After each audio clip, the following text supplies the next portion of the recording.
meeshaa keessa walaa waladha. Shibee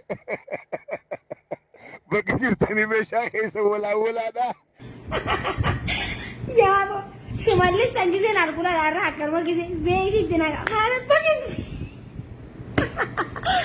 zeeyitii isaa bakkeetti si minna. Oodiinni dhiibee dhufe bakka ishiin dhuftetti deebifna. Meeshaa qabdan hunda walawalaa zayitiitti dibaa qopheessaa. Zayitiidhaan walawala tazagaajaa.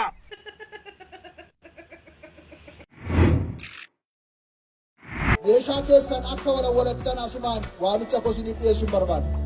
Qeerroof qarreen keenya qonnaan bulaan keenya bakka jirtan hundatti jiraataan magaalaa ganda keessan keessatti leenji'aa meeshaa qabdan hunda walawalaa zayitiitti dibaa qopheessaa. Yoo diinni dhiibee dhufe qaragnee bakka ishiitti galchina. Kanaaf harka keessan tokkoon misooma keessan hojjechaa harka biraatiin immoo meeshaa keessan qopheeffadhaa. Leenjaa ijaaramaa qaragnee karaatti galchaa deemuu qabna. Kanaaf uummanni naannoo keenyaa bakka jirtu hundatti qophaa'e.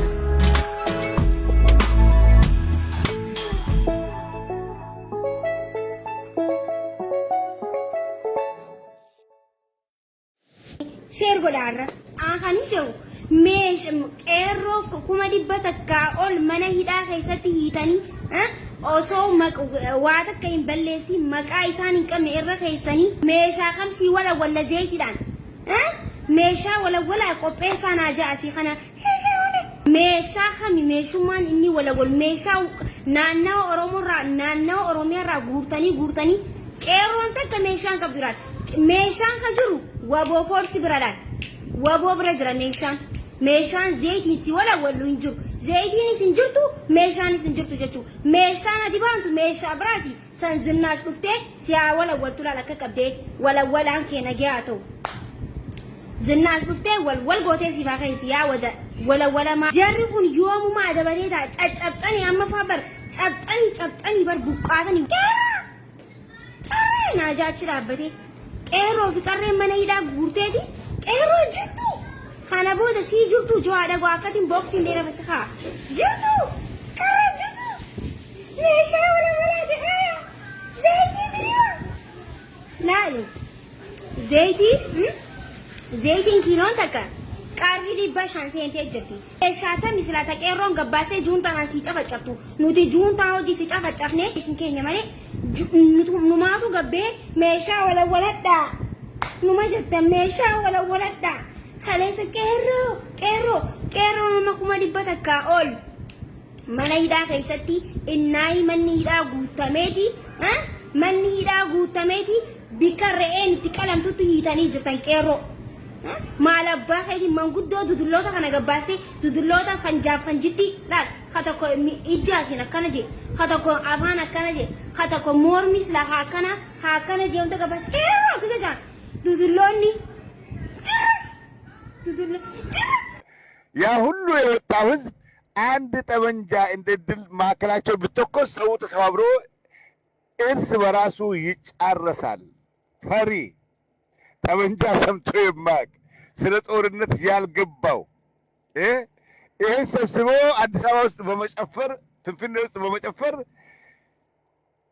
ጦረኛ ተዋጊ ልትሆን አትችልም። የኢትዮጵያ ህዝብ በተለይ የፍንፍኔ ህዝብ አንድ ሰው ሄዶ አይዋጋም።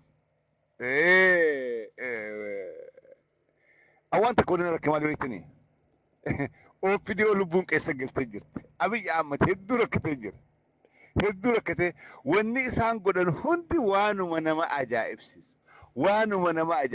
ወኒ ኢሳን ደረገን ሁንዲ ዋን ቃኒዳ ሜቀ ኸይሰት ቆቴ ቡላ ባሴ ዘራፍ ጅቺሲዳፍ waraana irraa hafan qabne du'a jala geesse Abiy Ahmed firraa oolchuu danda'a ni addirgeettanii duuti jala geessee jirti. Namni kun duuti jala geessee amala akka ammaan tana Itoophiyaa keessatti arkaadhaa jirru kan laalamma TPLFዎች አይፎክሩም አይጮም ሰምታችኋል ሲፎክሩ ዘራፍ ስሉ ሰምታችኋል። TPLF የትግራይ ህዝብ ሲፎክር ሰምተን አናቅም። የኦሮሞ ህዝብ ሲፎክር ሰምተን አናቅም። ወሞ የኦሮሞ ነጻነት ሚሊተሪ አይፎክርም። በተግባር በስራ እያሳዩ ነው። ቲፒኤልኤፎች አንድ ቀን ሳይፎክሩ አንድ ቀን ድምጻቸው ሳይሰማ የአማራን ክልል ኦሮሞስት ግማሹን ይዘዋል ማለት ነው። አፋርን ግማሽ ይዘዋል። ትናንትና እየፎከረ የነበረው ዛሬ ቲፒኤልኤፍ ሲመጣ እጁን ሰጥቶ እኛ ከእናንተ ጋር ነን፣ እኛ እኮ መንግስት አስገድዶን ነው እንጂ እናንተ ነው የምንፈልገው። ወኒ ኢትዮጵያ ኬሰት ዴማ ነምኒ ገላኒ ፉዴ ሆመቸ ቀቀበታ ሰዮታት መሌ ኦፒዲኦና የትናንትና የቲፒኤልኤፍ ተላላኪ የነበሩት ስልጣን ላይ የቀሩት የሚያደርጉት ጠፍቷቸው ዛሬ ህዝቡን አውጥተው ዘራፍ ሰፈር ውስጥ እየዞሩ ዘራፍ የምትዋጉት እኮ እዛ ሰፈር ውስጥ እኮ የለም። የምትዋጉት እየመጣላችሁ ያለው ቲፒኤልኤፍና ወቦ አለ። በደቡብ በምስራቅ ወቦ አለ። በሰሜን ቲፒኤልኤፍ አለ።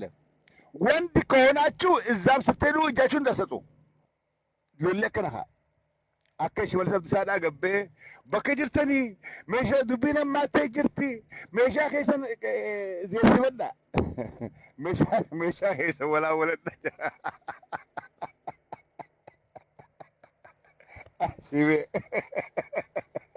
በከጅርተኒ ሜሻ ከሰ ወላ ወላዳ ሜሻ ወላ ወለድ አከም ጉሩ ወላ ወለድ ዲኒ ኡመታቱ ኢስን ደውዳፍ meeshummaan isinitti wala wallu sin jiru zayitiin isin jirtu meeshummaan isini wala wallu jiru meeshaan nuti qabnu waboo bira jirti meeshaan sila meeshaan arra finfinnee kan jiraate ati gabbaatee boorci kan keetiin akka gabbaatee garaa riqama sanin gabbaatee qeerroo jirtu jettu qarree jirtu jettu sila meeshaan jiraatee sitti shidna laal akkatti qabnee jechuu beelti ummata Itoophiyaa fixee jirti duraan illee addunyaa isinii dirmata duraan illee USA'n እርዳታ isiniif kenniti amma እርዳታን isinirraa dhaabbatti beelti nama fixxe ati gabbaate zayitii namni waxiin godhatu dhoobee bishaaniin waxii godhatu jiran zayitii namni bishaanii waxiinu amma zayitiin qabdu isaa ammaa tanatti Itoophiyaan hin cattu Itoophiyaan hin kuftu mixirqiseen hin kuftu jinni qolaxiin kuftu jette malee arra hin kufne Itoophiyaan arra hin cabne Itoophiyaan gaafa Jawaar mana hidhat darbitan sanii Itoophiyaan kuftee Itoophiyaan qancarte jettu duraanuu qancartudha. Yaabo shimallis sanjiseen argula laarraa akkaruma gisee zayitii itti naqa maal abbaa keetis zayitii isa abbaa keetis minna zayitii itti naqaa diilaala walawwalaati jee bala zayitii itti naqa walawwalaati acha godhate gisee diinni nutti dhufe zayitii walawwalaati walawwalii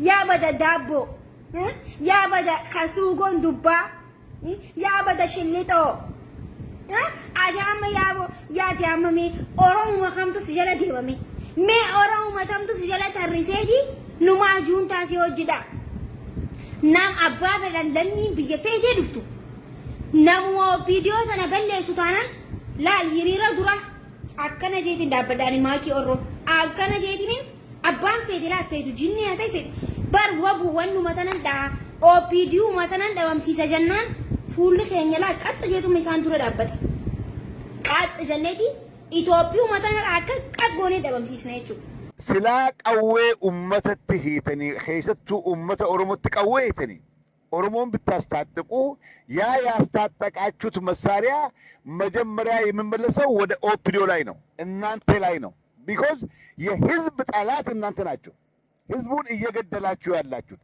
እየዘረፋችሁ ያላችሁት እናቶችን እያስለቀሳችሁ ያላችሁት እናንተ ቲፒዎች ናችሁ እንጂ ቲፒኤልኤፍ አይደለም ወይ ወቦ አይደለም ለዚህ እናንተ ፈርታችሁ ነው እንጂ የኦሮሞን ህዝብ እንደ ህዝብ ብታስታጥቁ ያ ጠመንጃ መጀመሪያ የምትተኮሰው እናንተው ላይ ነው ከነቤ ከተይርተን ሽመልስ ሜሻ ታወደጀ ኦሮሞ ሜሻ ከበጣውት ሜሻ ዱራን ጉሬ irraan gurre duraan.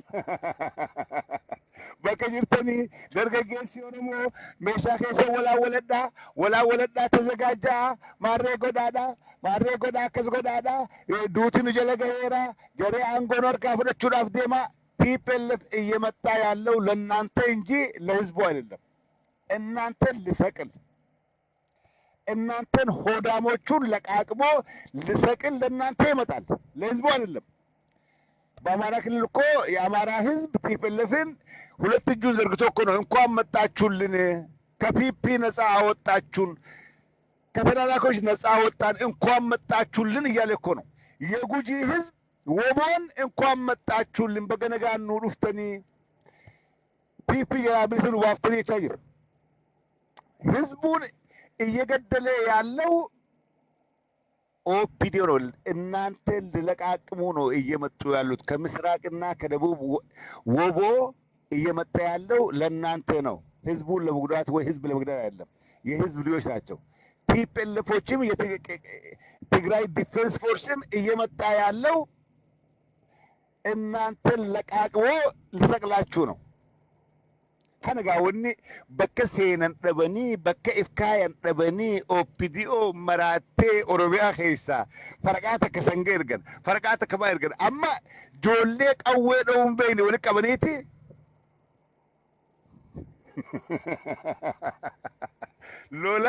ሎላ ነማ ሴኔ አርክ ነማ ቤሁ ቤኻ ኦፒዲኦ ሎለም ቤቱ ሎሌ ከሲብት ሄድምነ ነማቲብት ብዛት ሳይሆን ጥራት ነው። ጥራትና አላማ ነው። ጦርነት ሲባል አላማ ከሌለ ብዛት ሰው ሰብስቤ ፍንፍኔ አዲስ አበባ ውስጥ ሰብስቤ በፉከራ አታሸንፍም፣ የትም አትደርስም። ደግሞ የሚገርመው ይሄ የወጣው ህዝብ ሁሉ ፈልጎ እኮ አልወጣም፣ በግድ እኮ ነው፣ ተገዶ እኮ ነው የወጣው። ተገዶ በተለይ ኦሮሚያ ውስጥ በግዳይ ነው እየተለቀሙ ስብሰባም እየወጡ ሰልፍም እየወጡ ያሉት በግዳይ ነው። ከሰልፍ ላይ ከቀረ ወይ ይታሰራል ወይ ይገደላል። የግድ ህይወቱን ለማዳን ወይ ንብረቱን ለማዳን መንግስት ሰላማዊ ሰልፍ ሲጠራው መውጣት አለበት። የት ልምጣ ካልመጣ ይዘረፋል ወይ ይገደላል ወይ ይታሰራል። ምስጢሩ ይሄ ነው እንጂ ህዝቡ ፈልጎ ኢትዮጵያ ውስጥ በዚህ ሰዓት ህዝቡ የትኛው እንደሚሻለው አሳምሮ ያውቃል። ከቲፒኤልኤፍና ከፒፒ በትክክል ብናወዳድር የትኛው እንደሚሻለው ያውቃል። ፒፒ 3 ዓመት 27 ዓመት TPLF ያልሰራውን የኢትዮጵያ ህዝብ ላይ ሰርተዋል። አማራ ኢንክሉዲንግ አማራ የኢትዮጵያን በማጥፋት በመዝረፍ በመግደል ፒፒ የአብይ አህመድ ፒፒ በ3 ዓመት 27 ዓመት ያልተሰራውን ግፍ ኢትዮጵያ ላይ ሰርተዋል። በተለይ ኦሮሞ ላይ ሰርተዋል። ህዝቡ ሆዱ ያውቃል። ግን ቤት ተቀመጥኩኝ እምቢ ካልኩኝ ይገሉኛል፣ ከሚገደል ወይም ከሚዘረፍ ወይም ከምታሰር ስብሰባ ስሉኝ ልውጣ